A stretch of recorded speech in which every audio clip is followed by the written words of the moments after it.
So I wanted to do a follow-up to the video I did last week about this rumor that Disney was planning on decanonizing the sequel trilogy by using the Veil of the Force, where supposedly all timelines meet, to create an alternate timeline and to make episode 7, 8, and 9 be, again, make those the alternate timeline, an alternate, non-canon sideline legend, so to speak, and then sort of just make the canon movies 1 through 6. Now, I discussed in that video, and if you want more details on what that entails, check out that video. I'll leave a link down below, as well as in the at the end of this video, if you want the full details of what was reported. So, in that video, I discussed that the reason why I felt it was unlikely is because of how much money and resources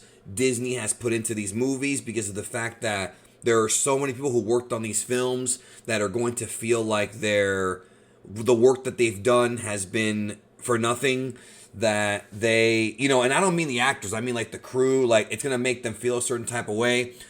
And one thing I did not cover in that video is there's also a lot of contracts with licensors that need to be talked about, because in order for them to decanonize those movies, if they were to just come out and say, okay, these are not canon anymore, they're going to have to do some explaining to their shareholders and to their licensors and the other companies they work for. So obviously someone will say, well, it's Disney, I don't care. No, they do care. This is business. And it really doesn't make sense at all, if you think about it from a logical business perspective, and if you understand the corporate world, that this would happen. This would be something that would actually happen, where they make the sequel trilogy non-canon. And I was very skeptical on it. So since then, I've reached out to a couple of people, and I want you to understand something. I'm in no way going to sit here and say that I'm a Star Wars reporter, that I'm a media outlet, that I'm a scooper, that's not me. That is not me. I don't have the confidence to do any kind of insider scooping on things when it comes to Disney stuff, because I don't know enough people in the corporation. I just don't. People who would know. Now, if you're coming over here from Geekdom 101, Dragon Ball's a different story. I know a lot of different folks that have worked on Dragon Ball, and I've built up a pretty good little sort of, what do you call it, like a Rolodex, I guess, of people to contact when it comes to stories and things like that. Star Wars, I don't have that, right? But I talked to one person who would know, who does have that. I talked to somebody who does have that Rolodex of people.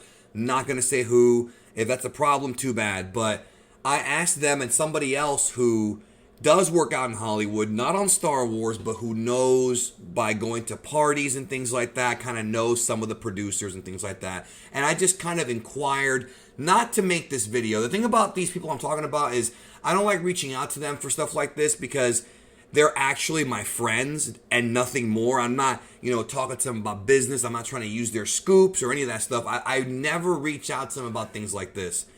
Never. Trust me on this one. It's just not the kind of friendship we have. But I did ask them, I'm like, have you heard anything about this supposed rumor of them decanonizing 7, 8, and 9 and making them non-canon and, erasing them from Star Wars canon going forward, the Disney Star Wars canon? And the answers I got were pretty interesting. And I'm going to talk about what I got on this video and what makes logical sense. Because what makes logical sense is kind of what I was saying before, but I have more information. Now, again, you choose to believe me if you want to, you choose not to. One of the problems with YouTube is there's a lot of confirmation bias out there. So a lot of people out there hate the sequel trilogy. So when they hear a story about Star Wars decanonizing it or making it non-canon, they jump on it like, oh my God, it has to be true, because they want it to be true. They want to believe so badly that they want it to be true. Same thing with a lot of other scoops in other video game fandom, sports. It's everywhere, right? And that's just how we are as people sometimes, is that we don't want to face the reality. And the reality is, and this is the truth, I'm not happy about it, because you guys know I was one of the first guys to hate the sequel trilogy, despise, starting with Last Jedi. I like Force Awakens, but Last Jedi I didn't like, and Rise of Skywalker had a bunch of problems too, right? But you know I'm not a Disney shill. That is, you cannot sit there and say I'm a Disney shill if I made videos for about 3 months in a row about Last Jedi and the problems it did with Star Wars, right? That's not me. But I'm always very real. If you've known me, you know that I'm very real. And I outlined last video about this, like why I thought it wasn't going to happen. Well, pretty much what I was told was, no, there is nothing to this. They are not going to decanonize the sequel trilogy, but there is something that needs to be talked about when it comes to this. So let me get to that here in a moment. But what I want to tell you all is this. I asked them, I said, okay, how is it possible that this is like, where is this coming from? And the reality is it's coming from nowhere. So I want to go back to what I said last video, and that is that Victor Von Doomcock, I don't know if he actually made it up himself or if he was lied to. I don't want to accuse the man of lying if somebody's lying to him. Because one thing we have to understand, guys, please listen to me when I tell you this, is that Disney is aware of the anti-Star Wars movement. They know about, the fandom menace, right? And based on sort of what's happened in the past couple of years, right? I would not put it past them to put out fake information, purposely to screw with people and to discredit YouTubers, which is why I'm not sitting here saying that Victor Von Doomcock is lying. He may be getting lied to. It happens, okay? It happens. But one thing y'all have to be careful about is what I call the YouTube grifter. There are guys on this platform that have zero talent, notice the pun, who just constantly lie about Star Wars. They just make videos claiming to have sources. They have none. And they're wrong about everything until finally they're right. And then they say, oh, I was right about this one. If you guess 50 different things and you're right about one, they're going to use that one time they were right to try to give themselves credibility. That's something that happens a lot. And you have to be able to recognize the bullshit. Now, with the Von Doomcock story, I'm not saying he's a liar because he has no track record of lying. I didn't even know who he was until last year, right? Late last year. But there are other guys on the platform who do have a record of lying. So just be careful with, this sort of story. And again, I am totally of the belief that there's a possibility that it may be being put out there as false information to screw with people, to screw with the fandom. I don't know, because I don't know Victor Von Doomcock. I'm not going to judge the guy, right? But he's the one who put out the story, and all these articles and all these other YouTubers were pretty much mooching off of his hand, saying, oh, this happened, that happened, whatever. So the people who I talked to said that that's not happening. But,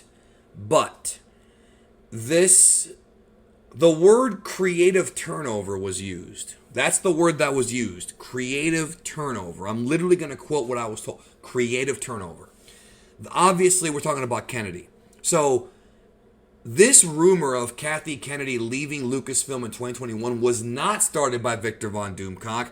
That was actually a rumor that had been going around for about, a little bit over a year? I want to say that's been going on since maybe late 2018. It was after Solo for sure that Kennedy would leave Lucasfilm. She re-signed for a 3-year deal by then, and then that's going to be expiring in 2021. Now, the idea that Victor Von Doomcock said in this video about how, and that's Overlord DVD, by the way, about how they might go in and she might leave Lucasfilm in 2021, which, by the way, her contract does end there, so that would be a perfect chance for her to leave. She is an older lady now, and she might want to retire. She's got money. She might want to retire, might work on other projects. Don't think of it as her being in trouble or being chastised, even though there's probably something there going on, because we know that they had a part of Lucasfilm is unhappy with her. Some people have been unhappy with her, right? We know that. That's not even a secret. Not everyone, but some have. So her leaving Lucasfilm and not being the head of Star Wars is very likely going to happen. In fact, if I were a betting man, I would bet the house on that happening in 2021. So that might be good news for a lot of people, because even though we can't erase the past, we cannot erase the damage that's been done from the sequel trilogy, we can't erase the fact that Carrie Fisher is gone and, she passed away, and Harrison Ford and Mark Hamill are pretty much done, even though I think Mark will come back and do Luke. If they have a project for him that he might get his hands on, that he might like, I think he would come back. If the right director's there, I think there's a chance he would come back. But Harrison Ford's very hard to do. and they're gonna have to break the bank for him. You know what I'm talking about? Y'all know this. So there's a very slim chance that they can't. They're not slim. They are not going to be remaking 7, 8, and 9. Episode 7, episode 9 is the way it is. I don't want to give y'all bad news, but it's the way it is. We have to accept it or ignore it. What I mean is we have to either accept that this is where they're going to go in the future, and there will be more stories told in the future about these films in this time period, like spin-off stories of Finn and Jaina and Zori Bliss and Poe and all that. We might get that. Comic books and things like that. And they're going to remain canon. That's not going to change. Or it could also be a thing where you just ignore them. Just pretend, like I do, like many of us do, that Star Wars ended with the Return of the Jedi. When Luke was able to turn his father to the light side again, and Vader betrayed Palpatine and he went into that shaft, he died. Vader was redeemed, became Anakin once more in the afterlife, and Luke, Leia, and Han lived happily ever after. Or they went, if you love the EU, the Thrawn trilogy and Dark Empire. Maybe that happened. Whatever you like. Again, you're a human being. You can like whatever you like. You don't have to accept Disney's trash. You don't have to. You don't have to do it. But a lot of folks get really excited about the chance of this happening when, number one, it's not likely. You do understand that if they sell a 9-episode Blu-ray or 4K pack, it would make more money than a 6-episode one, because if you only like 3 or 4 of the movies, you're going to buy the entire pack if it's available, and not, if they're available individually, you can do that. But if you'll buy the entire pack, if they upcharge it, they might. I'm not saying they will, but they might. I'm not going to buy it, but, some folks would. And the licensors, there's a lot of business reasons as to why them decanonize these films is not going to happen. Now, could it happen in like 20 years? It's a little bit likely then, but I don't think so. I do not think it's going to happen. Too much of an investment. Harrison Ford, again, he came back to do 7. There's all these different reasons to why it's not going to happen. It's not likely. And that's it. But Kennedy leaving Lucasfilm, to me, is definitely a likely situation. In which case, then we'll have a new leader, and then what Victor Von Doomcock said about them possibly rebooting Star Wars, the Star Wars Celebration, right, and having the new leader sort of show up there and kind of give a speech or whatever. That is likely, because if we have a new leader in 2021, it's obviously going to be them at the con in 2022. See what I'm saying? So that all makes perfect sense. That all makes perfect sense. Is that being planned? I don't think so, but it makes sense logically. We have to look at this logically, not emotionally, guys. A lot of you guys are very emotional when it comes to Star Wars. You got to look at this from a logical perspective, okay? So no, they're not getting decanonized. I'm willing to bet that I'm right about this. I guess we'll find out. Who knows when, because we didn't even get a date as to when they're planning to do this. It could be next year, the year after. I don't know. Doomcock never said when it's going to happen, so that leaves it open for whatever. But I don't think it's going to happen at all. However, if there's a new creative force behind Lucasfilm, and the best they could do is make sure that stuff like this doesn't never happens again. That stories end up being beginning, middle, and end, that we have a creative direction, that we have a plan, and at the very least we won't get stuff like The Last Jedi and The Rise of Skywalker and even The Force Awakens where they had no plan. And that's ultimately what hurt those movies. It wasn't the special effects or the sound design or the none of that stuff. It wasn't the acting, because all the actors were good in the movie. You can't say that. It wasn't even individual scenes. It was, they had no direction. It wasn't SJW politics. I mean, if you think that, just come on, bro. It's a movie. That's not what it was. It was the fact that they had no direction. Now, again, there might be some political stuff in there for sure. I'm not denying that, but the lack of direction made it not have a good story. And all we want as fans is a good story. So that's it. That's what I have for you. Thank you for watching. Hope you have a great day. And let me know in the comments what you think. So, yeah, have a good one.